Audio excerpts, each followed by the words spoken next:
Welcome back to the Keep It or Change Cars podcast. I'm Nicky Nesh, your host with the most. And again, I am not alone. I am with Michael Pashut. I love being in studio with you. You love being in studio with me, and I love cracking an invite. Thank you. Absolutely stunning. Always good to be here. We say it every week. It's the end of another week, Friday. What an incredible week. So much to chat about and so much to share. And you know what the nice thing for me is, Nicky? Often you get a question from a listener or a viewer. And I promise you, as much as you answer it, guess who learns the most from answering it? You do. Do you find the same? Yeah, I do. Because you ask me a question and I'm like, actually, now you're making me think. Making you think, and Do sometimes, research. honestly, you've got to go investigate. Exactly that. Go do research. I always say, if you don't know it, don't wing it. Don't you know, wing it. 2 plus 2 is 4. I know that off heart, but I don't know what 9 times 9 is. Well, I do, 81. 81. How was your week? Amazing, but long. But very amazing. How about you? Unbelievable. Always long, but always productive. If there's one thing that I love about my week, and I say this with absolute pride, as busy as it is, it's not putting out fires. It's building, it's lovely, it's engaging with the public. It's all super positive. And I think that's what makes it so positive for me. And when you speak about building, I actually think about my first topic for today. I want us to speak about 3 Chinese brands that I feel like they're doing so well. As much as they're new in the country, they're just doing so well. Why have I got a smirk on my face? Because you don't like how I'm referring to them. 100%. So it's interesting. If I say to you, name me 4 mainstream cars, you'll say to me Toyota, Nissan, Honda, Mitsubishi, Suzuki. Will you say to me that they're Japanese, or will you just say Honda, Nissan, Toyota? We call them by their name. Correct. My dream, truly my dream, is a day comes very, very soon, and I'm going to play a big role in this, that nobody refers to a Chery, a Haval, a GAC, whatever the case may be, as Chinese. Why do I say that, Nicky? Why does it, and I say it nicely, why does it irk me? Because you're not being specific with the brand you're speaking about. You're generalizing everyone. So if I say to you, where are you looking to go on holiday? Are you looking to go somewhere, England? Are you looking to go to Italy? Are you looking to go to Brazil? Or are you looking to go in Africa? If I say to you, are you looking to go in Africa? I'm essentially saying it's a lower category of holiday. Why don't I say to you, are you looking to go to Ghana? Are you looking to go to Mauritius? For me, the Chinese brands, honestly, are not one iota today, not one iota under their Japanese or Korean counterparts. Would you agree? Yeah, with the influx of vehicles they're bringing and the funding as well behind coming into the country, 100%. Now, you talk about the influx of vehicles, and something interesting. I had an incredible meeting this week with one brand. I'm going to use it the last time, a Chinese brand, just for context. There's one Chinese brand in South Africa, for me, that has led to the incredible growth in the Chinese brands coming to South Africa. If they had failed, I promise you now, we wouldn't have Chinese brands in this country. And 100%. please believe me, they welcome. Which brand am I referring to in your opinion? GWM, definitely. Without a shadow of doubt. They were first, Chery, Moda, and all their derivatives followed. Yeah. But if GWM had failed, what would have happened? They wouldn't have came. 100%. Because they would have seen that our counterparts went to that country, failed, so what makes us think we will be successful. Exactly. It's a market where we realize, I'm just using the worst case scenario, we can't be successful. You see what GWM did, you see their Haval, all the products that they brought, and now it's all referred to as GWM, am I correct? Yes, so Haval is, so they all GWM, everything underneath, like Haval. That's why now I think if you look at your Haval Jolion, it has GWM written at the back. Correct. And I'm going to go one step further. They're all good. I had the pleasure this week, and I don't often meet with people, but this week I met with the marketing team of GWM, Conrad and Floyd. Exceptional. Their approach, their vision, their outlook. Every bit of success in life, I always say, is deserved, and every failure, while it sounds harsh, often is also deserved. GWM, amazing. Which are the other 2 brands you spoke about? BYD and GAC? JC, 100%. I sound like I'm a fan of every brand, and I assure you, I will never diss a brand, but I'm not a fan of every brand. But of those 2, there's one that is absolutely standing out for a certain reason, and the other for another reason, and both of them are amazing. Which one do you want to talk about first? The one that I like the most between the 2, BYD. Unbelievable. At Festival of Motoring, I had the pleasure of interviewing Stephen Chang, the MD of BYD South Africa. A couple of things. For me, a person being approachable shows what their vision is. If I'm approachable, I'm customer centric. If I'm this guy who sits behind the desk and My team will deal with it. How customer centric am I? The BYD seal. Okay, I felt like a happy seal. I felt like a happy dolphin. I went around Kailami in that. It says BYD seal 3.8. Do you know what the nomenclature of 3.8 stands for on that? 0 to 100. 3.8 seconds. That's Porsche Cayenne, Range Rover Sport territory. Anything under 5 seconds is quick. Yeah. Under 4.5, to me, super quick. Super quick. Under 4, stonkingly quick. 3.8. Did you go around Kailami in it? I did. I went around Kailami at Festival of Motoring. Is that why your face is looking like this still? No, because today's Friday. On Wednesday, they did BYD launch. So I actually got to drive the BYD seal and be in it. But I prefer being in the back seat of the vehicle. Absolutely. So now there's two derivatives, am I correct? Yes. There's an all-wheel drive and a rear-wheel drive. Yeah, so the rear-wheel drive is done on the single motor. And then that produces, I think off the top of my head, I think that's 260 kilowatts. And then there's the all-wheel drive, which produces 390 kilowatts. 390. So price difference between the two is 200,000 rand. The rear-wheel drive derivative is just under R1 million, and then the all-wheel drive powerful one is 1.2 million rand. But now you talk about two engines. Imagine in 25 years' time when kids say, Dad, Granddad, I just want to understand, are you saying in the old days cars had only one engine? Like, I mean, we talk about two motors. I mean, Two motors, what yeah. car's got two motors? We can talk about a twin turbo, but you never talk about two motors. What is it about that BYD? For me, it's a couple of things that absolutely stand out. What was it for you? For me, as obviously the value of the vehicle and how Absolutely. everything just comes. When you look at other brands, for you to get that luxury in that vehicle, price goes high. 1 million and 1.2 we talk about, am I correct? Yeah, 1 million, 1.2. So in that price range for a sedan in the country right Yes. now, you're looking at a base 3 Series and a base C Class. And what that BYD has interior, if you're to spec those things on a 3 Series and a C Class, you're looking close to 1.4. Some of the things that are in that seal are not available in the 3 Series and the C Class. So that's what stood out for me. course. And because I sat in the vehicle at the back for the majority of the time, the space at the Is back. unbelievable. Unbelievable. So I never went around the track in the back, but I did sit in the back, just going around it. And I mean, I'm talking about the test always is who are you sitting behind? If you're Yeah. sitting behind an individual who's 5'6", there's always going to be plenty space. Why? 100%. Because the seat is forward. Forward. You're sitting behind an individual who's 1.80 m, 1.85 m, and there's still plenty space. But I spoke to you, I said, what was it that stood out for you? Let's look at a price point always. Give me any vehicle and the price point is right or wrong. So I'll give you an example. If the price point is 600,000, but I don't like the way the car looks, well, doesn't matter. Doesn't It's matter. never going to appeal to me. If the price point is 2.5 million and I love the car, I can't afford it. So when you've got a price point that is right, then you add the space, the tech. How does that car look? Amazing. I love it. To me, it looks like a couple of things. It looks like it could be designed by Lamborghini. It looks like it could be designed by Tesla. However, whoever it's designed by, it's an Audi designer, by the way. And Okay. Audi always get their cars looking good. That car looks That's a bit- amazing. That's a bit biased. Because you're an Audi fanboy. To Audi South Africa, this one's for you. He said it. I'm a bit biased. I love the Audi design. I always have, and I 100%. always will. Why? Clinical. I don't find it overly busy. Certain manufacturers are busy. I find the Audi designs always amazing. But the way that car looks, the leather, the quality, the shape of the seats, just every single thing. Now, it is well known, sadly, that electric cars take a massive hit when you buy them new. Oh, yes, 100%. You buy them new and you want to sell it second hand, talking about Audi. An Audi e-tron, 3.2 million rand. New Okay? 1.5 years old. Take a guess what we could have picked it up for for. 1.5 million rand. Spot on. And honest truth, even a little bit less. Now, that is a hit of note. More than a 50% hit, actually. Correct. But now let me turn that around. That's a car that we see at 1.2 million, great value, right? Wait a year. What's it going to be worth? 500, 600? Guess who's going to be driving a BYD Seal 3.8 twin motor, good looking car? Michael Pashut. 100%. And then GAC.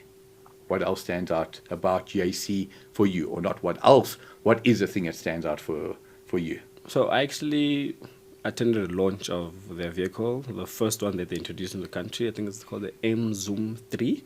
It ain't a name. I'm not a huge fan of the name. Yeah. Give me a name that kind of makes sense, like Toyota Cressida, Toyota Corolla. But I suppose it makes sense with time. With time. So I attended that launch. The vehicle itself, I liked it because The look. it looks good. Unbelievable. And then in the interior as well, they kept it very simple. And the Chinese, I'm sorry guys for saying Chinese, but they are known for That part of Asia, the way they design Yes, cars is that what he part meant of to say. Asia, the way they design cars, they go a bit overboard in terms of the Correct. interior, too many screens, no buttons, all those type of things. But in the M-Zoom 3, I think that's the name, I'm right. That's fine. It was very simple in the interior. It felt good to be in the car. So I did like that about the vehicle. We've touched on it before, and I've said to you, I believe certain manufacturers in South Africa, established quality, are going to be under pressure.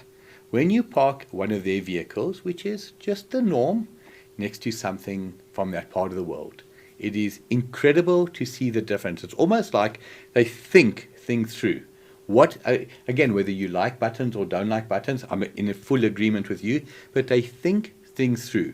The car looks like a 2025 in 2024. Some cars look like a 2020 in 2024. Yeah. 2-3 years from now, mark my words, brands that we haven't even heard of will be coming into this country and thriving. I've said it before, I want my industry to thrive.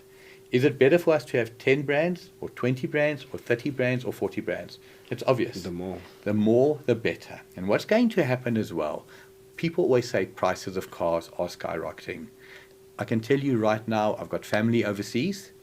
It's not just in South Africa. When the fuel price goes up here, it goes up there. When cars go up in price in South Africa, they go up there. Cars are expensive worldwide. How do you eliminate that? Or not how do you eliminate, how do you change that?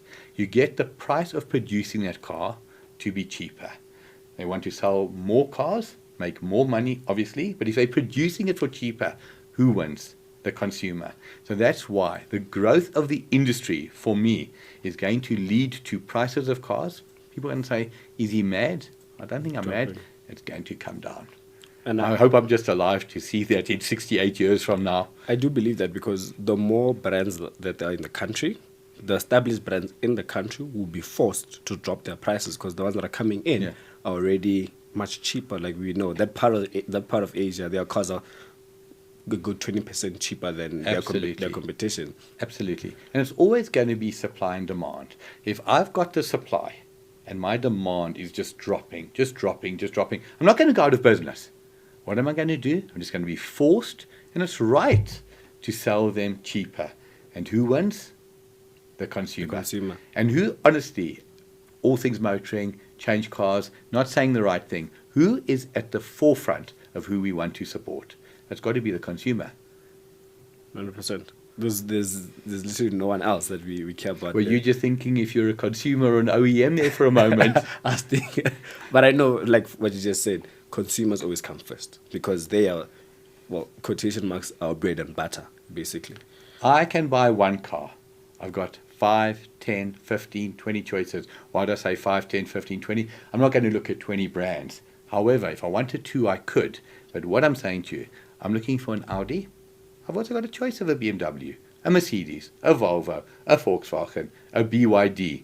You know what I want? I want the best price, I want the best service, and the best product. And when I've got choices, I don't mean me colloquially, I'm saying me, the population, going to force you to come to the party. 100%. And that's the way it should be. You take America, a country with roughly 330, 340 million people today.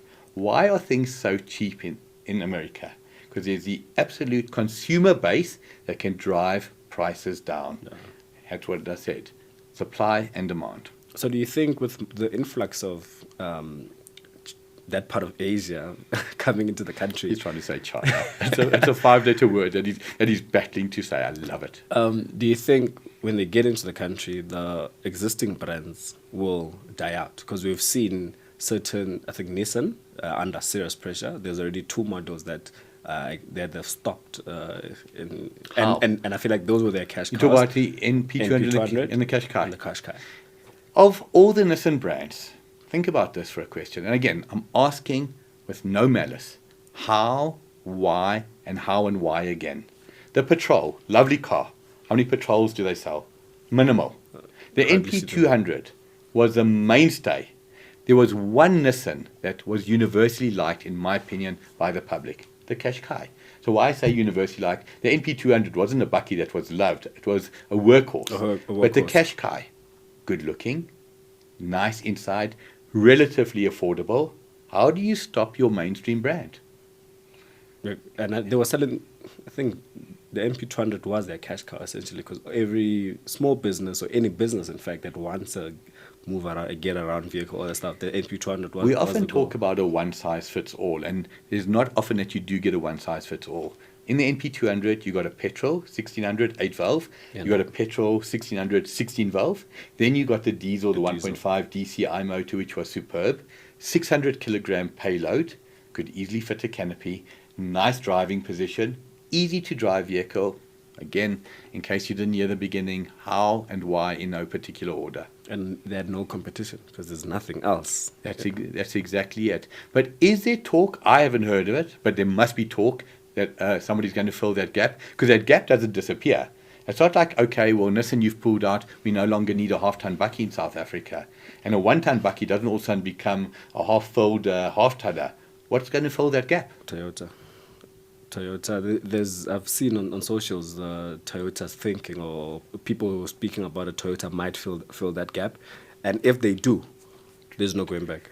100%. Exactly. I was say, if Toyota bring in a half-ton bakkie, don't let any other manufacturer bother, because once Toyota are in that space, you've got the best of the best. You've noticed I am a fan of Toyota. 100%. I'm a fan of Toyota for so many reasons.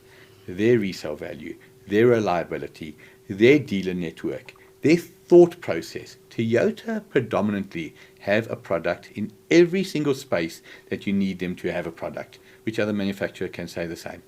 No, Lamborghini? Not at all. Eh? I mean, Trying to think a little bit. Not many can say they have like a budget vehicle and say they have an SUV, a small SUV, and a large size SUV, and a bakkie. I'm a student. I've got the minibus. Toyota Vitz. I want the ultimate double cab. I've got the Toyota Hilux. I need a 14-seater minibus. I've got the Toyota Quantum. I need a 16-seater minibus. And I assure you, this is not a Toyota marketing exercise. It's just an exercise in look at what is needed and provide it. And I love Toyota. Are we going to take a break at all today? No, not at all. Just joking. We are going to take a break and just hear a word from our sponsors, and then we'll be back with more interesting stuff. Need advice? Visit changecars.co.za and click on the Keep It or Change Cars tab. Welcome back to the podcast. So, before the break, I was not allowed to say that part of the world brands, but can I say subcontinent? Because there's a very well-established brand from there that I actually do like. Okay, well, I take it you're not talking about Tata, even though they're involved with Jaguar Land Rover and doing an exceptional job, but just something interesting. You say it's not Tata. Not at all. Just talk about Tata for a second. Take the brand that is Jaguar Land Rover. Premium, good-looking, expensive, British aristocracy. What did Tata come in and do? Only one thing that they said to that brand that we want to do. We own the brand. Did they try and make it more Indian type of vehicle? Did they try and make it more rugged for the subcontinent? No. What did they do that made it a success? I think they just said, we own it, you guys carry on with it. Here's the money.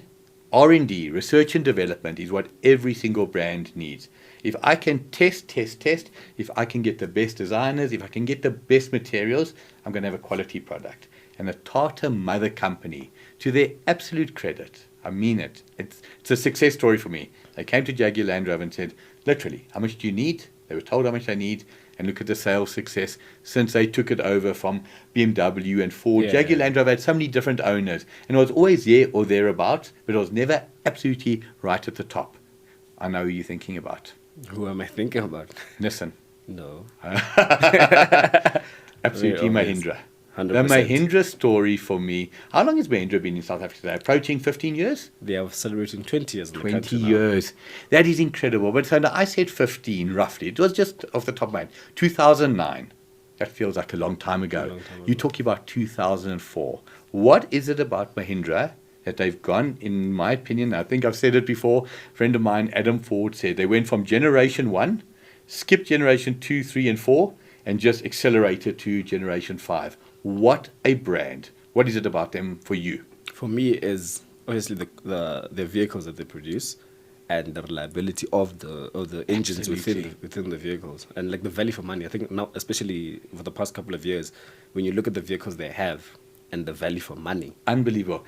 And they're good looking, and they've got quality. They are appealing. It's not like you look at the vehicle and you say, value for money, but I'm getting B grade beef here. You're getting A grade beef, good value for money. 3 weeks ago, I went to Kruger Park. I remember when we spoke about Investec, I said to you, you said zebra. We saw so many zebra, and they're all looking good and healthy. Kruger Park, you only see SUVs. You see a few buses, like mini buses, your VW Combis, Toyota Quantums, but you see SUVs and double cabs, Ford Rangers, Toyota Hiluxes. What else do you see in abundance? That Mahindra.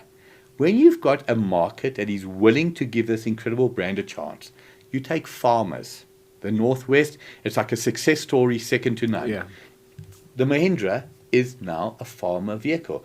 Used to be a Hilux, used to be a Ranger, and now it's a Mahindra. What is it that these guys are doing so well? Because you're involved with launches, you test drive them. What do you put it down to? So for me, it's what the vehicle offers, like the engine as well, and pricing of the bikies. I think that's something that they also look at as well. So when you put those vehicles alongside your Hiluxes, your Rangers, that cost 200,000 to 300,000 rand cheaper than a Hilux that you would essentially want as a farmer in this case. And touch wood at this stage, and I don't see it changing, they're not a target. Because there's not a minibus taxi that you can use the Mahindra parts for. It's not a target. Yeah. Another thing for me that is standout, you need a dealer network. So I can have an exceptional brand, and I look at a brand like Porsche. I think it's well known. I am a huge, huge fan. 4 branches across the country.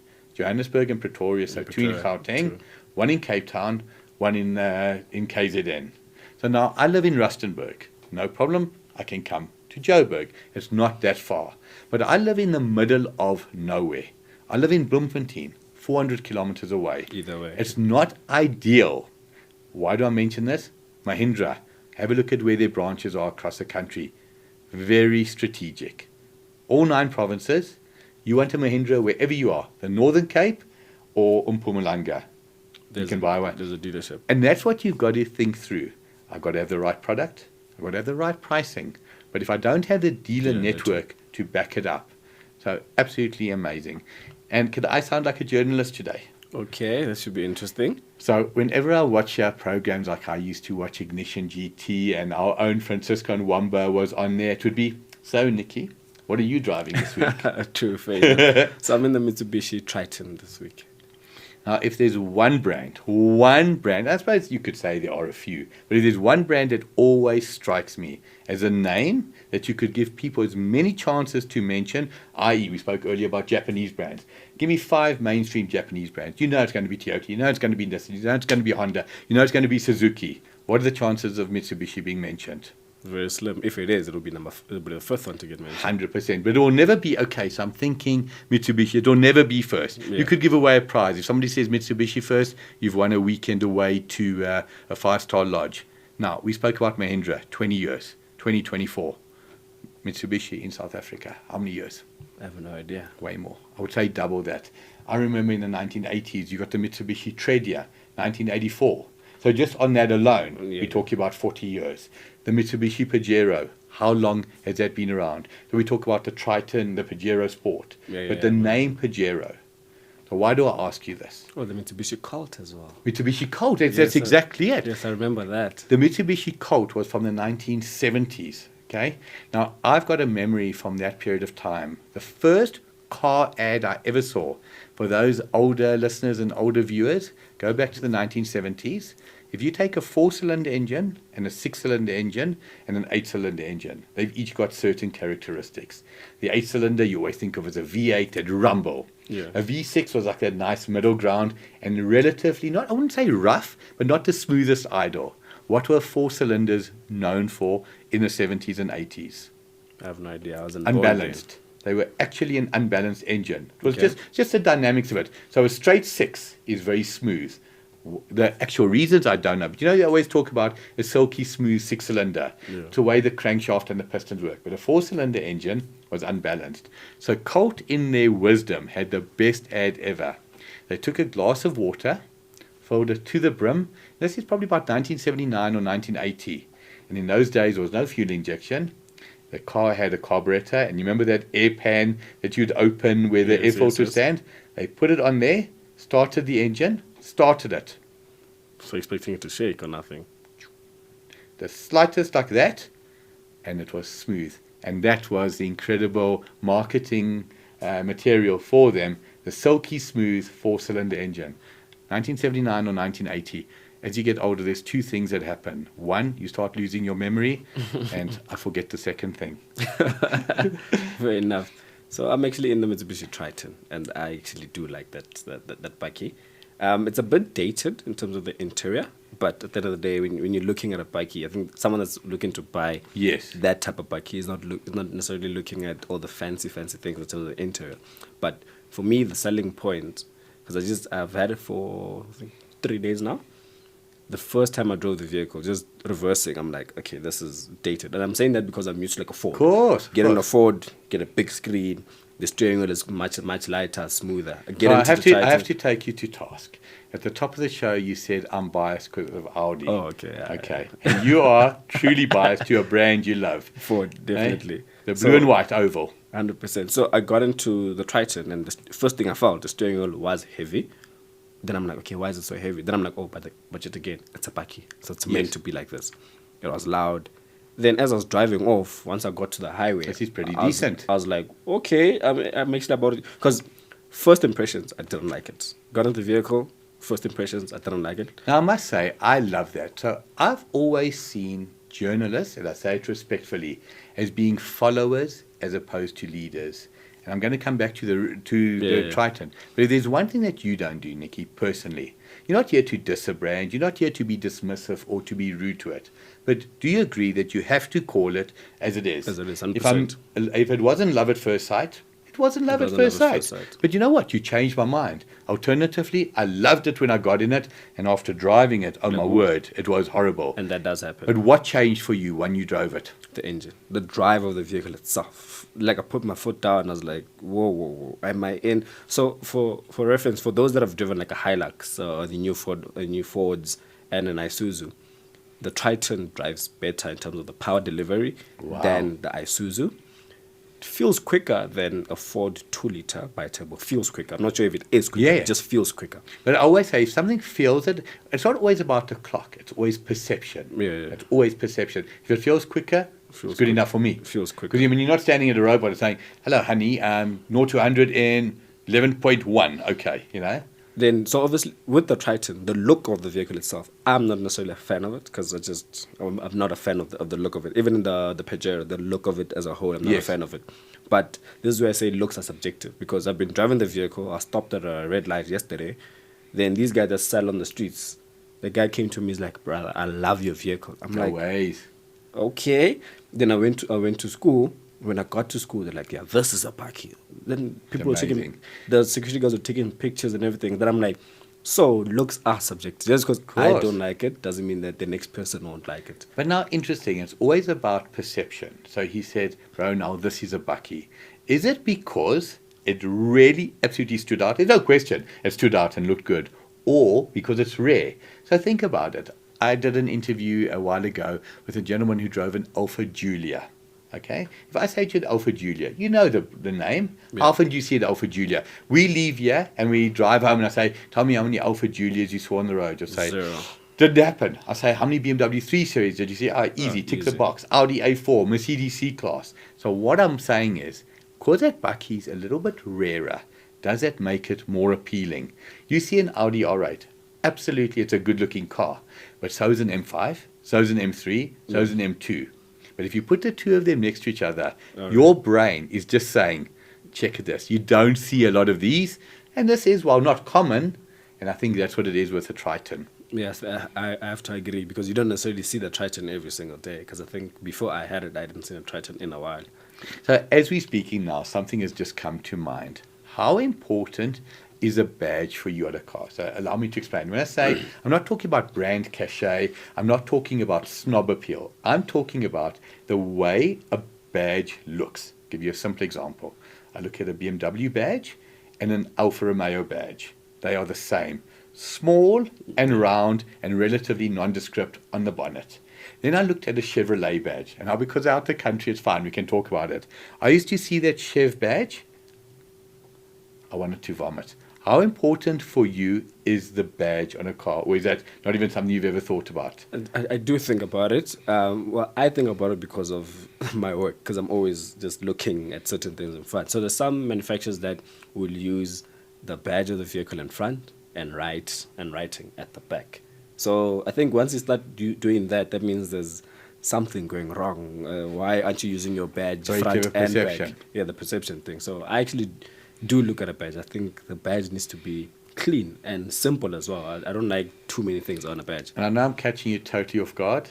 Forget about brand preference. I mean, Ford is not allowed here, just purely because he's biased. What is the undoubtedly, in your opinion, best looking badge? And then for me, it's not going to say Audi. And I like the Audi. And I love the Porsche badge. And I love the Ferrari badge. But for me, there's one badge. Best looking. That's tough. It's not a car that sells a lot. And we've spoken about it in this conversation, in this segment. Stand out, not negotiable. Go onto the internet and say all vehicle badges and put them next to each other. And I promise you, you will say you'll agree with me. What badge is this? One, I asked you the question. What do you? I have no idea. It makes me think hard now. Starts with an A. Alpha. Absolutely. That Alfa Romeo badge. It's round. It's in 3 different pieces. That green. Different colors. It just looks absolutely superb. Yeah, actually, now that you make me think of it now, yeah, you might have a point. So what he's trying to say, now that you made me think about it, Yeah, it's right. Ford, and then I think it's Alfa Romeo. Ford VW. I'm a VW fanboy as well. At Are you a VW? I love VW. They were thinking me. So now, something else. There's only 2 brands for me in South Africa. Only 2. And in fact, there's 3. But one of them is for a different reason. 2 of them are for absolute love of the brand. So now, I'm going to give you 3 categories. It's age, i.e. you can take from when you get your license at 18 to 80. Then male or female, and all our demographics. There's 3 brands. One of them is for a different reason, in my opinion. I'll share it with you. Okay. And then there's 2 that are universally loved by all. What 2 brands am I thinking of? Toyota and VW. So I was going to say BMW and VW, with Toyota being the third. Toyota's universally accepted. Everybody says the reliability, the longevity, the resale value. But not everybody says, oh, I just absolutely love my Toyota Corolla. I've got to get into a Toyota Corolla.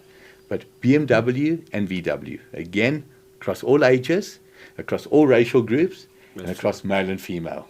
And if Melanie, if you're watching this, you're saying, why am I even talking about anything but BMW? And you're probably thinking, why am I even talking about anything about except for VW? I know you very well. I'm surprised you mentioned BMW. I like very BMW. surprised. 1983, one of the greatest moments in my sporting life happened when my all-time hero, Nelson Piquet, won his 2nd World Championship at Kalami, driving a Brabham BMW. And that is why I love BMW. But I've just got to share something else with BMW. I often speak about approachability. No matter who you are, what your position, and what your company is, the way you treat the public, I believe, have to be the same. CEOs, if I say to you, and again, when I say CEOs, I'm a CEO, but I don't see myself as a CEO because CHANGECARS, All Things Motoring, we are public brands. But if you're a massive brand, you go Discovery, a Woolworths, any of the manufacturers, what do you believe the approachability of the CEO should be? Should be easy in quotation marks because you for the public. Correct. So now I'm not going to sit on the fence. I'm going to say to you just my experience. I reached out to the CEO of BMW, Peter. It was like the most incredibly positive experience. It's not like I've reached out to 40 CEOs, but you reach out to Peter. He treats nobody, somebody he doesn't know, like a somebody. That for me is incredible. So BMW, you've got universal love, male and female, all age groups, all race groups, and the host and owner of CHANGECARS and All Things Motoring salutes you for your approach. So now we just need one more thing for you to buy a BMW. or become a BMW brand ambassador. Would you ever buy a BMW? Absolutely, eyes closed. So I've owned a lot of BMWs. So my okay. very first car, in fact, let me rephrase that. My very first car was an Alfa Romeo 33. Okay. My first car that was reliable and you could keep an appointment was a BMW 325i, 1988 E30. Ooh. And what made me sell it? In a I was million years, you'll never get it. I was about to ask you and that. now we're talking 1992. If you can guess the reason I sold this, and I promise you, if there's one thing I'll say, if I ask Nicky or you ask me a question, it's not loaded. You don't have a clue where I'm going. What made me sell that car? Maybe the E36 that was coming. So partially right. I get in the car with my girlfriend at the time, Lauren, and her good friend sits in the back, and he happened to be a technician at Lyndhurst BMW. He looks at my car and he says, I see you've got a crack in the dashboard. Now, bear in mind, this car is 4 years old. And those BMW E30s were prone to dashes cracking. Some left the factory cracked and others didn't. But no, it wasn't quite that bad. But they were prone to cracking. The moment he told me that he had seen a crack in my dashboard, and I bought it with that crack, but it had low kilos and was in immaculate condition, white with light grey interior, I sold it. And you know what I did sell it for? E36. 325i. Oof. Take a guess why I sold that car. For E46. No, I didn't. So what happened there was December 1993, I bought this beautiful car. And in roughly December or January 1994, BMW brought out something called Vanos. I don't know if you remember that term. Okay. I know exactly what that is. So now I'm a guy who listens to everything people say. They get in the car, they say, beautiful 325i. Has it got the Vanos motor? It was like, no, it hasn't got the Vanos motor. Why do you even ask? And that rattled me. But I know exactly that Vanos motor because it's very... After a certain mileage the vehicle reaches, you need to replace that kit. And to replace that kit alone... Cheap. Couple of $100. It's not cheap.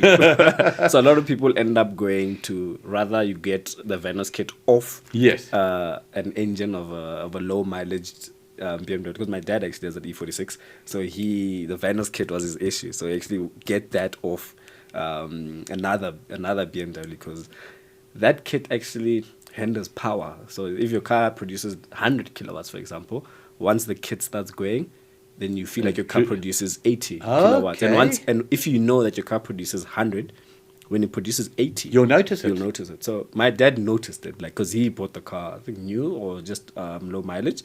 He noticed it when the kit went, but I drove it when the kit already went, and I didn't notice it because it was still appealing. I didn't know it at full power, but when I drove it, I'm like, "What do you mean this is slow?" My dad was like, "Nah, it's not the same. It's not what it used to be." I could go up a hill in gear 4. Now I need to go down to gear 3. Then I'm like, "What do you mean?" Because this car is so powerful. But you just thought this is the way it is. Now, just something interesting.